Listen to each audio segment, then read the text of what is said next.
Hello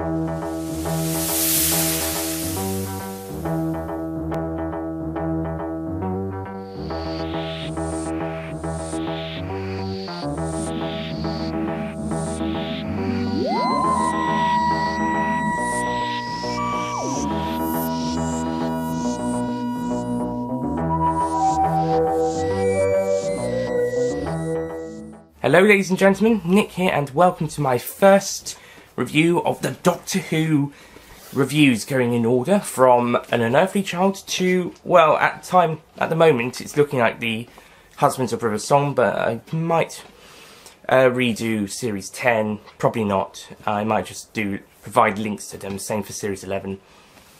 But in terms of the rest of the stories, I will be doing those apart. The ones I have already done on Universals or on my main channel will either have links or re-reviews. So we'll get to those when we get to those. In the meantime, we've got to start with the beginning box set with An Unearthly Child. But before we get to An Unearthly Child, there's one episode we need to do first, and that is the pilot episode. So, yeah, we're doing the pilot episode of An Unearthly Child before we do An Unearthly Child itself. And you can get the pilot episode as an extra 5th episode on this DVD, as well as also an extra episode on the Edge of Destruction video, VHS. So, An Unearthly Child, the pilot episode. Yeah. This isn't amazing. This isn't an amazing pilot. The story's nice, and it works better once they've got it a bit more sorted down in as the actual first episode of An Unearthly Child, the story. But this pilot episode on its own it's pretty weak. It's not so great. It's not very good. I think the problem is it's a very studio-based episode. It's got a lot of hiccups that I think that they definitely sort out for the official episode. They haven't quite got the beat of the... Yeah, they haven't quite got the beat.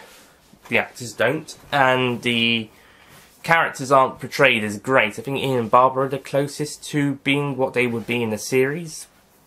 The Doctor's definitely very different. If you see an Adventure in Space and Time, you'll know how tricky it was at the time.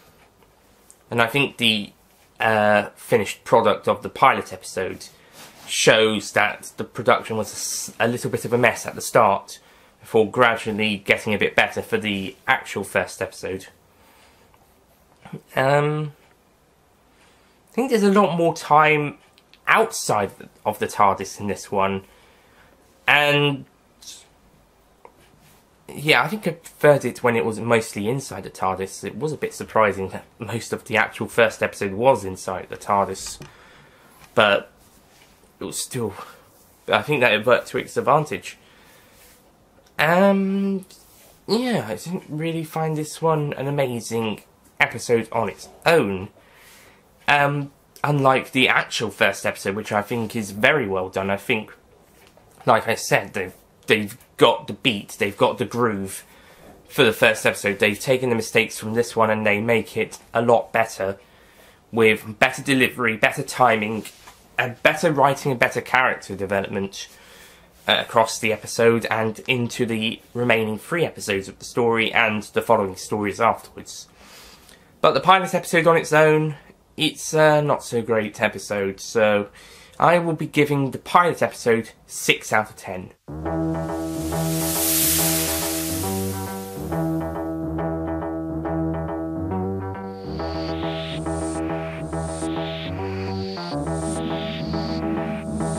I do like it. I think it's alright. It's nice to have a look at something that was originally going to be the very first episode before they decided to do it again. I could see why Sidney Newman, if Adventure in Space and Time is to be believed, wanted them to do it again, because, yeah, it's not amazing. I am also glad that this thing did get found and shown when it did, because it is a nice little piece of Doctor Who history.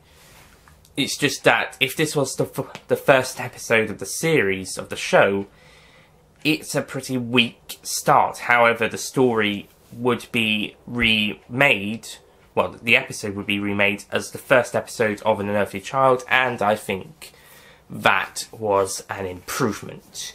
So we got a much better first episode to start the series on than what we have here, which is a very good thing.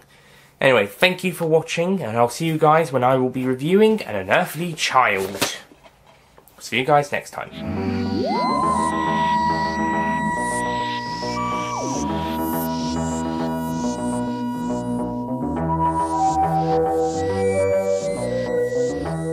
Don't forget to click below to subscribe to the official Nick Payne Extra YouTube channel.